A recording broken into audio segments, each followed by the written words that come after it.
Good Wednesday afternoon, everybody. Come on in. What is it today? They call it Hump Day.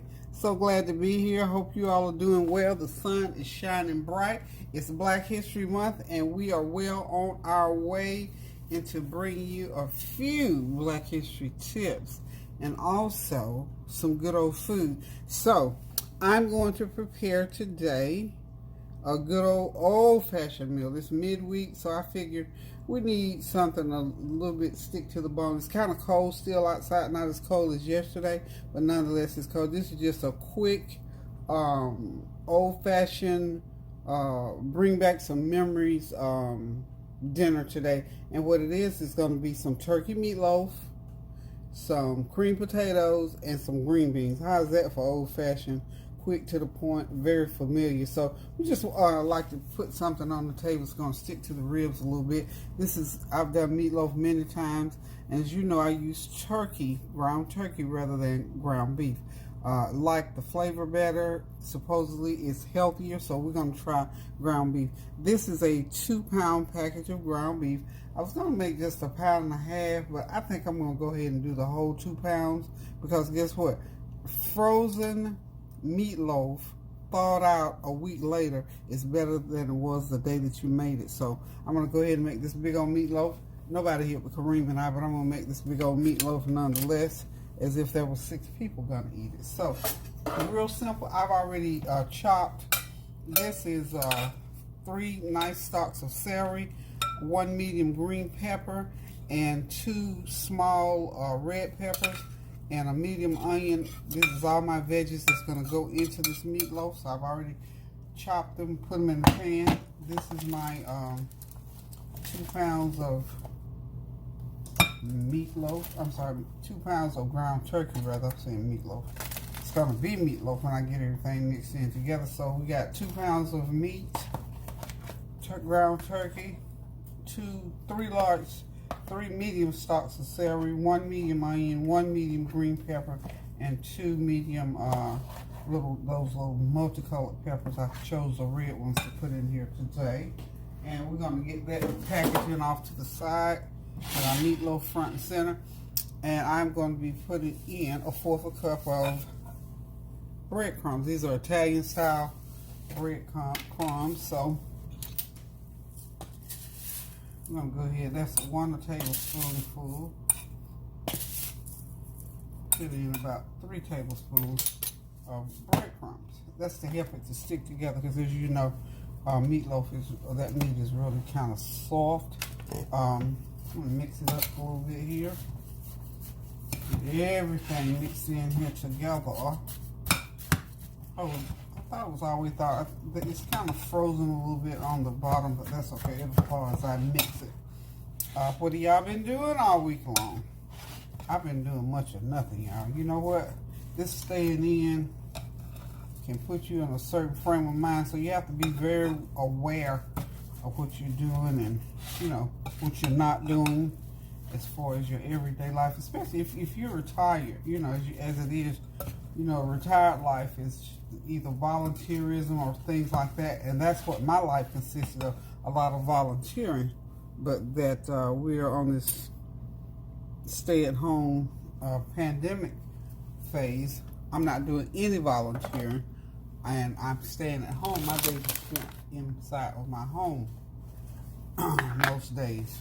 So, you know, I don't want to become complacent or sedentary or anything like that. I do a lot of praying, a lot of thinking.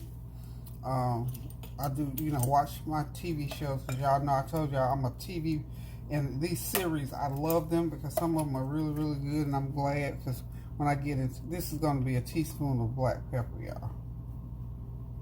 Okay. Nice teaspoon of black pepper in there. So I'm excited most days. It gives me time to spend time, you know, helping people do things that I could do on the phone and things like that. I tried to become a part of the voting phone bank, and that just never happened. They have those little online virtual meetings. Mine just wouldn't hook in. I'm gonna have to pursue it from another perspective, but I've been working on a little project that is kind of a private thing. I'm not at liberty to express, but anything that you can do to help people when you're sitting around doing basically nothing. That's the way I look at it. So, anywho, y'all, this is one of my favorite things to do that I'm doing right now. I'm cooking. So, that was a teaspoon of black pepper. Let's go in with a teaspoon of, I'm going to put a teaspoon of smoked paprika in there. And also I'm going to go ahead now and get my seasoning in. This is my everything with the kitchen sink. Every seasoning that I've got in my cabinet is what I've got in this container. So this is a tablespoon of that seasoning. So we're going to do a tablespoon and a half of that particular seasoning. And that, along with the breadcrumbs, is enough. I'm not adding any salt in there. Okay? No salt. And I'm going to put in a fourth of a cup of olive oil. Get it all mixed together, and then we'll be ready to form our meatloaf. Put it in the pan. Bake it at 375 for about an hour and a half. Then I'm going to make a tomato-based gravy. So hold on, and I will be right back. I got to go find my olive oil. Okay, sorry about that. But anyway, I've just put that fourth of a cup of olive oil in there, and I'm going to put some tomato ketchup. Y'all know I love that tomato ketchup. Just does something. I don't know what it does, except that it makes it taste real good. So we're going to put about a fourth of a cup of tomato ketchup in there. That will also be going in my tomato gravy as well. So now I'm going to go ahead and get this all mixed up, and then I'll form the meatloaf, and we'll put it in the pan and get it baking, y'all. Okay, so in the interest of time, I will be right back. Okay, you know, I told you all as far as tasting, making sure your food is properly seasoned. I always take a little,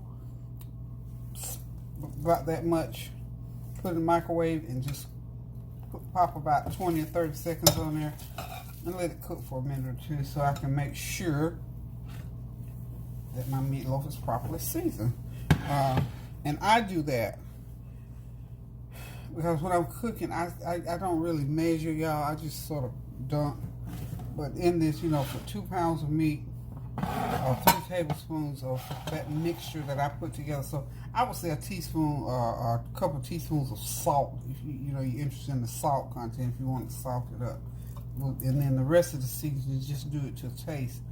But I always, so that I make sure, again, I always put a little piece in the microwave and cook it. And that takes care of my question of whether or not it's properly seasoned. Okay? So what I'm going to do now is I'm going to spray my baking dish here. My nice little red baking dish. Just spray it. Spray it up real good. And then I'm just going to get ready to put my meatloaf right in there. Okay.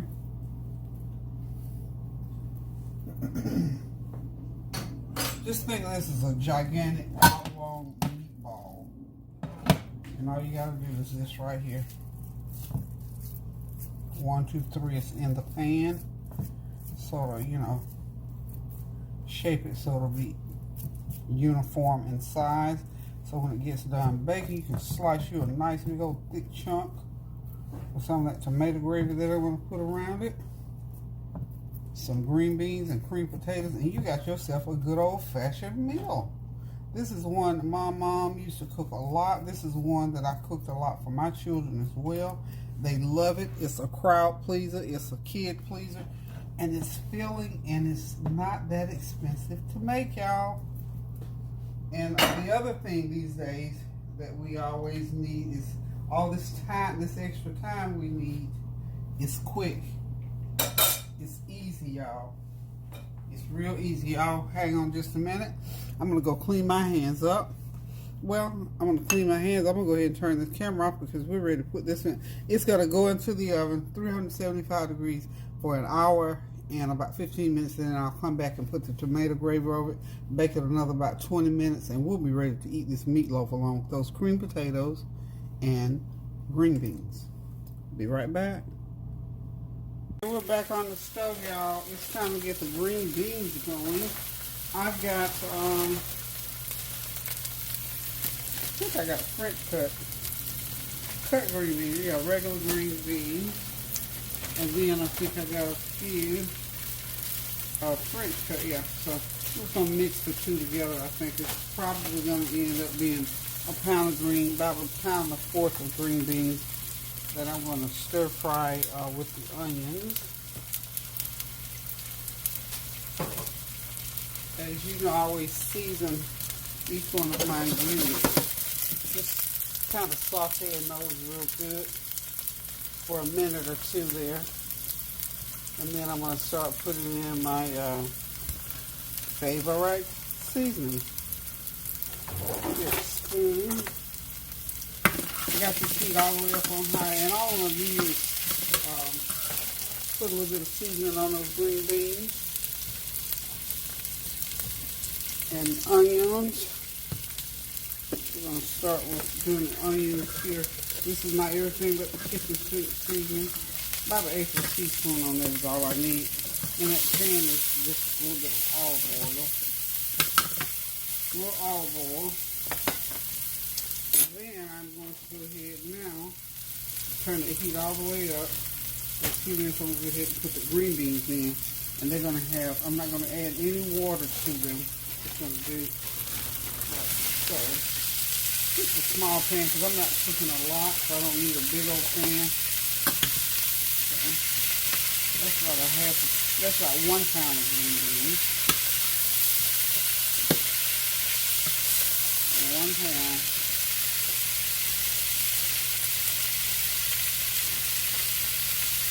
And these French cut ones, this is about a quarter pound in them. So we'll have a little green bean stir fry thing going on here, y'all.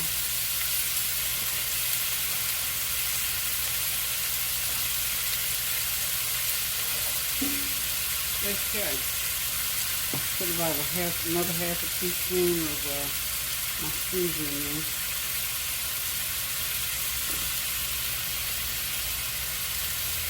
Okay, and then I'm going to put some butter.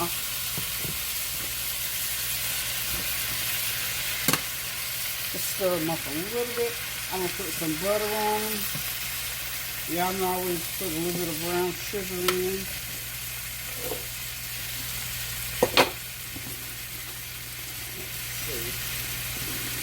And that's just to give it a little bit of a savory taste. And okay, since I'm right here by my sugar can, I got this. These little packs. Put about 3 packs of this raw sugar in the raw. That or brown sugar. Either one is good for this here. So you talk about about a tablespoon of sugar in the raw. Okay. Stir them, stir them, stir them. Okay. I'm going to drop some butter on them, and I'm going to let them cook about 15-20 minutes. That's what it's going to take for these. And voila, we'll have some nice green beans. Of course, you taste them to make sure they taste like what you want them to taste like. You need to add some salt or more seasoning or some sugar or whatever you want. Or you can leave the sugar off. You don't have to. This is just something that I do to my green beans. Okay? So, hang on, and I will be right back. And on the back burner, I'll go ahead and talk about that. Back there, that's my tomato gravy. That's 1 can of diced tomatoes, a fourth of a cup of tomato ketchup, a teaspoon of brown sugar, and then about a teaspoon of not a teaspoon, but a half a teaspoon of all my seasonings mixed together. So whatever seasoning you use, just do it to taste. And you got yourself some tomato gravy. Oh, yeah. And I've got a couple teaspoons of flour and a half a cup of water in there to make that gravy. Okay? There we go. So it's already made. When that meatloaf gets done in about 30 minutes, well, when it gets to the hour and 15-minute mark, that's when I'm going to put the tomato gravy on. Once you put the tomato gravy on, you got to put it back into the oven and let it cook probably about another 20 minutes. Okay, so here we go. Okay, the meatloaf is out and ready for the sauce. So hold on just a second.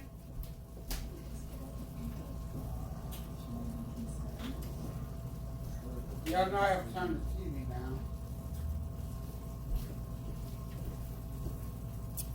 Excuse me. Okay, so the meatloaf is, see where it cooks to that point. And we've already done the sauce, so we're ready to go ahead. I'm just going to pour my tomato gravy right on top. Right on top. Lots of gravy to go over those potatoes. Tell you, my folks like a lot of gravy, so that's about 3 cups of tomato gravy. So what I'm going to do now is put it back in that 375-degree oven, and I'm going to cook it for another about 20 minutes and let that tomato gravy cook through it and seal in, and we're going to get it out shortly. We got the green beans back there. They are ready. I'm getting ready to do my creamed potatoes, and they're just Idaho original mashed potatoes. They are so simple to make. Now, you can make them according to the box, or you can add your own little thing to it. Excuse me, which is what I do.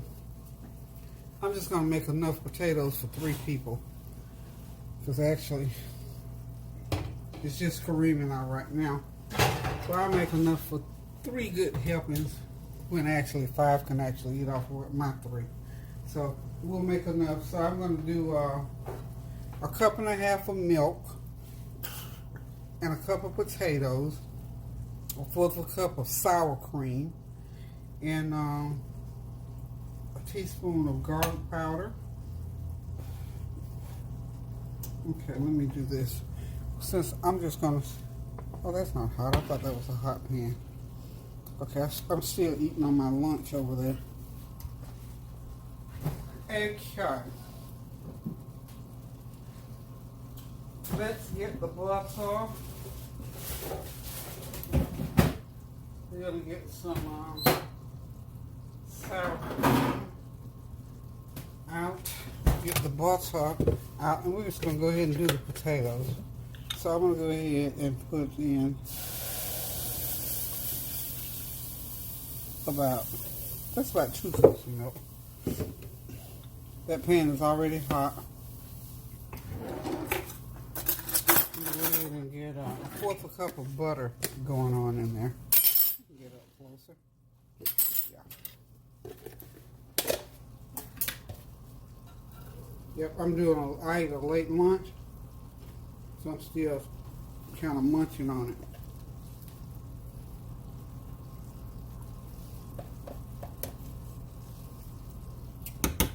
A good 1/2 stick of butter. That's some of that soft, smart balance. Nice and soft. I probably should have just used regular butter and kept my soft balance, but that's okay. Okay. Now, next thing, I want to put in a teaspoon of garlic powder.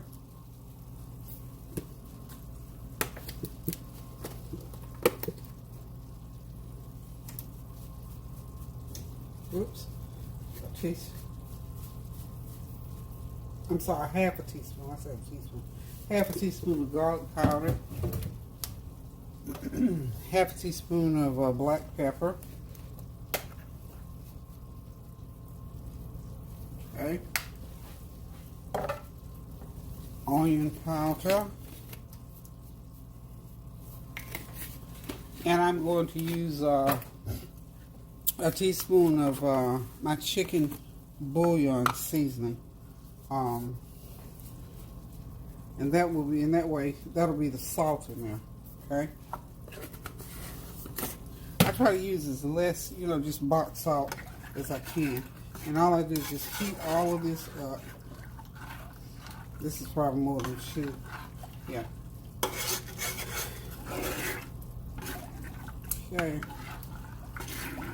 And when you're making these potatoes like this and you pour them, if they're too thin, add more potatoes. If they're too thick, add more milk. This is one of those fail-safe things. So you just do it, according to your taste.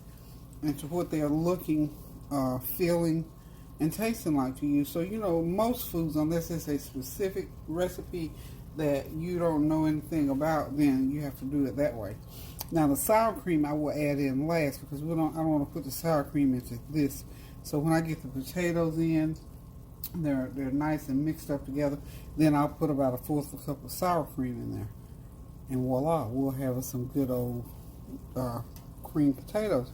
And that's all that there is to it. Okay, we gotta let that heat up. Make sure it gets good. Don't burn it. Don't boil it over. Just make sure it gets good and hot. Then turn the heat all the way down, and then you're gonna add your potatoes in. So we'll be back. Okay, I went ahead and put the potatoes in. Now, these are semi-thick, which is good. Now I'm going to go ahead. I'll taste of them and make sure that I've got enough salt. I'm probably going to have to put a little bit more liquid. Wonderful. I've got this squeeze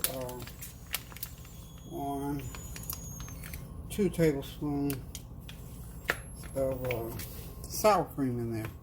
So we're just going to mix that in and see if that consistency is what I want in them before I add anything else. And I don't think I'm going to add anything else. And as they sit for a while, they might thicken up. You can always just add a little bit more butter, a little bit more milk, or whatever you use. You know, sometimes people use chicken broth by itself and not use milk. Okay, so the potatoes are ready. The green beans are ready. Pretty soon that meatloaf's gonna be ready.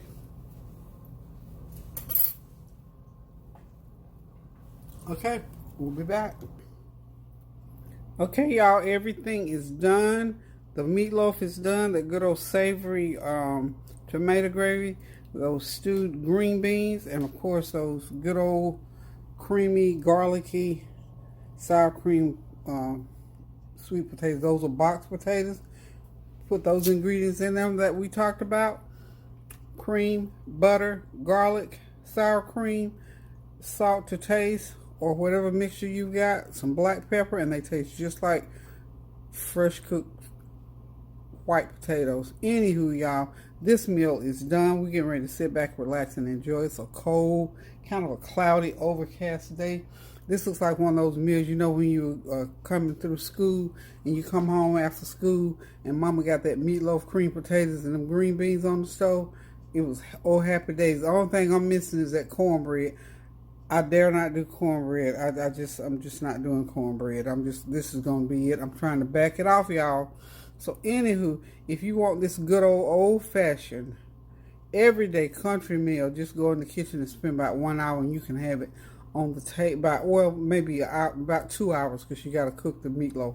But it only takes about 30 minutes to get it going, and then you got to cook it. A couple hours, you can have this on the table, no time flat. You still got time.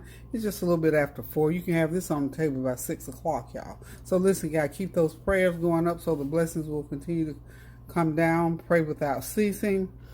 Do something kind for someone. Be safe for the weather. Some areas of the country are still having snow. I think it's out west. They're still having snow. It's still cold too, y'all. So bundle up. Be safe. Get your vaccination if you can, please, when you can. Social distance. Wear your mask, please, please, please, please, please. And don't do these big old gatherings if you don't have to. So anyhow, guys, we're still praying without ceasing for the economy. We're praying for people to have jobs, a roof over their heads in this cold weather, food on the table, and for people not to get sick and caught up in this virus. So, guys, we got to continue to pray without ceasing in order to see this thing through. And, by the way, one more time, this month is the official celebration of Black History Month, and that is what I'm doing. Y'all know me, I've got my little few things, and I'll walk you right down the stairs to show you what I got going so far. It is back again. I cannot believe it. It seemed like Black History Month was just yesterday, but it's back again, and I am starting to put up a couple of things.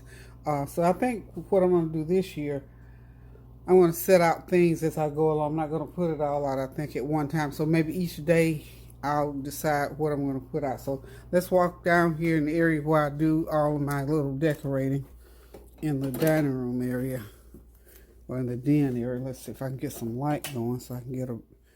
That's my mask. Keep it by the doorway, honey. So when somebody come in the door, I can just say, right here, yeah. For your safety and ours, mask required. Okay, one of the things, where's the light, y'all? I can't get the right light going. Okay, there's some light. Okay, one of the things from last year, of course, I've got my Frederick Douglass book still out. I've got a new book out. This is a children's book, Change Sings. And this is my black film book. Someone sent me that last year as a gift. One of y'all faithful viewers. And I got to get my card and see who it is so I can thank you again. It's a beautiful book. But the new thing that I've got out this year, this is brand new from this year. I'm sure you all remember Amanda Gorman. She wrote that poem when the president was inaugurated. So this is her book. So this is a nice little book for children. I purchased this because I like Amanda Gorman. I like what she has to say. And of course, Lauren Long is the illustrator on this book. It has such a beautiful, colorful cover. I could not resist it. So I'm going to, when the kids can come by and gather around, I'm going to get them settled down and read this little book to them. So that's just a little bit of a highlight of what I'm doing for Black History Month. Not a whole lot because I'm just getting in the swing of things. That's my laundry. Okay, and of course I got my things here. Just peek at a couple of things. I'm still doing laundry, y'all. I just didn't feel like doing it all at once. You ever have those days when you get started? I did half and then do the other half. Okay. Oh no, you can't see it back there.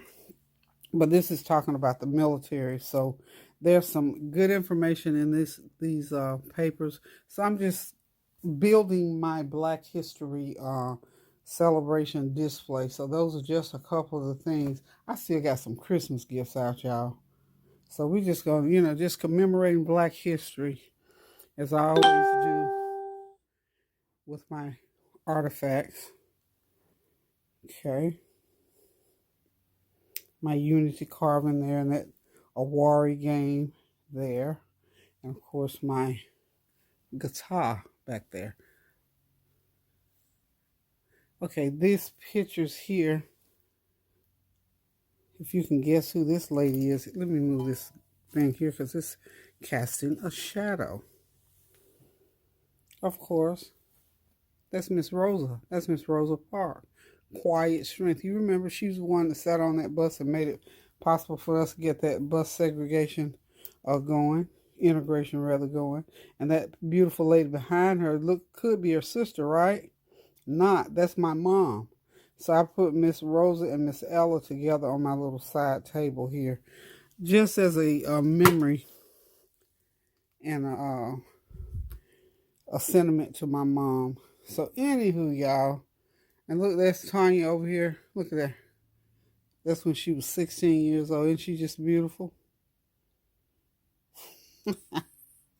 So I'm just a few highlights of my Black history, and that's part of my Black history, a part of my heritage as an African American woman, as a Black woman, and these, of course, are my favorite people here on the wall. So I'm just going to be highlighting some things. So this is commemorative of Black History Month celebration, and that's my African carving there that emulates a woman walking through her village where she's gone to maybe get water or something in that big old jug on top of her head. This here is Maya Angelou's inaugural poem. Isn't that something? Here's Maya Angelou over here and Amanda Gorman over here. Okay, so we got so much history, so I got to put something together more solid than what I'm showing you right now. But just to say, we are beginning to celebrate Black History Month here in my home. So keep those prayers going up now so the blessings will continue to come down. Find somebody to read about or to learn about during Black History Month. I'll be bringing you some more highlights from my home because I can't display that at the Arts Council because of the virus. So I can do it right here in the comfort of my own home. So guys, listen, keep those prayers going up so the blessings will continue to come down until I decide to do something again, to talk about Black history, to cook again. Toodaloo.